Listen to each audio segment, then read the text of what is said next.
नमस्कार मित्रांनो, तुमच्या सगळ्यांचं मराठी गुंजन व्हॉइस या चॅनलवर खूप स्वागत आहे। आज आपण धाडसी मुलीची प्रेमकथा ही सुंदर अशी कथा बघणार आहोत। राधा शेतात काम करत होती। सडपातळ बांधा घातलेली ती नऊवारी चापून साडी, केसांचा बांधलेला अंबाडा, त्यावर सुगंधी वासांच्या फुलांचा घातलेला तो गजरा, कपाळी चंद्रकोर, नाकात नथ, पायात छमछम वाजणारे घुंगराचे ते पैंजण, असा राधाचा पोशाख होता। राधा 25 वर्षाची होती। घरच्यांची भरपूर जबाबदारी तिच्यावर असल्यामुळे आणि घरातली मोठी मुलगी असल्यामुळे ती लग्न करत नाही। घरच्या जबाबदाऱ्यांमुळे तिला जास्त शिक्षण घेता येत नाही। 8वी पर्यंत ती शिकली होती। शेतकऱ्याची मुलगी असल्यामुळे नेहमी शेतात ती काम करायची। अगदी पुरुषांप्रमाणे बैलगाडी सुद्धा चालवायची। त्यांची ऊसाची शेती होती, त्यामुळे दररोज ती ऊसाला पाणी सुद्धा पाजायला जायची। सगळे गावकरी तिला नेहमी नावजायचे की पुरुषाप्रमाणेच स्वतःचं घर सांभाळते, घरातली एक मुलगी नाही तर मोठा मुलगा आहे, असे सगळे गावकरी तिला म्हणायचे। गावातच एक मुलगा राहत होता। तो बाहेर शिकायला गेला होता। त्याचं नाव होतं सुधीर। काही वर्ष सुधीर बाहेर शिकत होता। शिक्षण पूर्ण झाल्यानंतर काही दिवसांच्या सुट्टीसाठी तो गावात येतो। गावात आल्यानंतर तो मित्रांच्या सोबत आपली बुलेट घेऊन संपूर्ण गावामध्ये फिरत होता। राधा ऊसाला पाणी पाजून बैलगाडी घेऊन घरी जात होती। सुधीर आणि सुधीरचे मित्र एका झाडाखाली सगळेजण उभा होते। झाडाखाली उभारून त्या सगळ्या मित्रांची चेष्टा मस्करी सुरू होती। तेव्हा सुधीरच्या पायात केव्हा साप येतो हे त्याला समजतच नाही आणि त्याचा सापावर पाय पडतो। सापावर पाय पडल्यामुळे सापाला खूप राग येतो आणि साप सुधीरला दंश करतो। सुधीर आणि सुधीरचे मित्र सापाने त्याला दंश केलेले बघून खूप घाबरतात। त्यांना काय करावे हे कळतच नाही।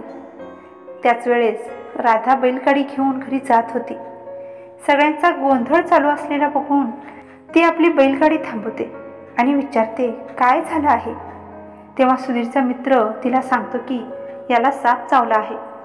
सुधीरची ती होणारी तळमळ बघून राधा बैलगाडीवरून उतरते आणि त्याच्या ज्या पायावर सापाने दंश केलेलं होतं त्या पायामध्ये असणारं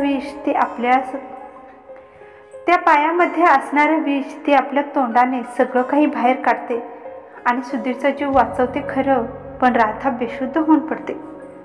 राधाला बेशुद्ध होऊन पडलेलं बघून सुधीर राधाला उचलून घेतो आणि गाडीवरून तिला हॉस्पिटलला घेऊन जातो। डॉक्टर राधावर उपचार करतात। थोड्या वेळानंतर राधा जेव्हा शुद्धीवर येते तेव्हा सुधीर तिचे खूप उपकार मानतो।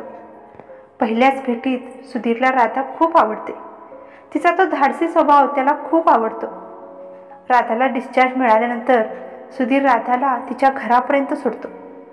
घरातले सगळे काळजी करत असणार म्हणून सुधीर घरी जातो। तेव्हा घरी गेल्यानंतर आपल्या आईवडिलांना घडलेली सर्व हकीकत सांगतो। तेव्हा सुधीरला त्याचे आईवडील सांगतात की राधा ही खूप चांगली मुलगी आहे आणि खूप धाडसी सुद्धा मुलगी आहे। मुलगी असून सुद्धा नेहमी मुलग्यासारखी आपल्या घराची जबाबदारी उचलते।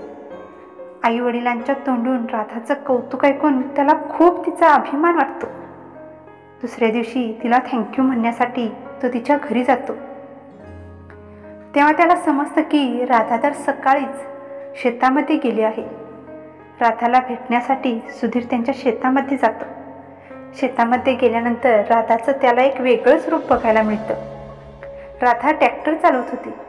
राधाचे रूप बघून त्याच्या डोळ्यांच्या पापण्या मिटतच नाहीत। शेताच्या बांधावर उभं राहून सुधीर राधाला आवाज देतो।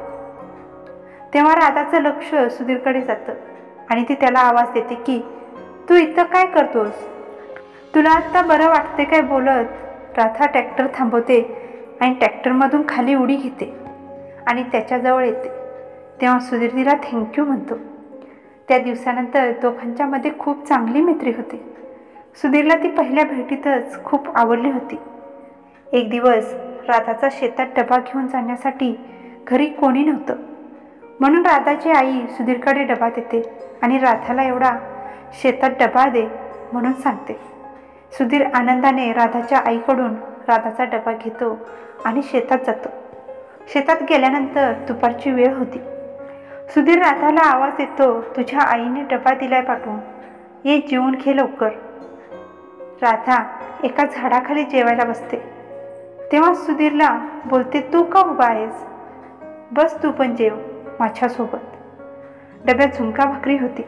सुधीरला ती झुणका भाकरी खायला देते आणि मुठीने कांदा फोडते. झुणका भाकरी आणि मुठीने फोडलेला कांदा खाण्याची काही मजा वेगळीच असते.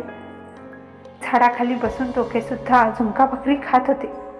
त्यावेळी सुधीरला जोराचा ठसका लागतो.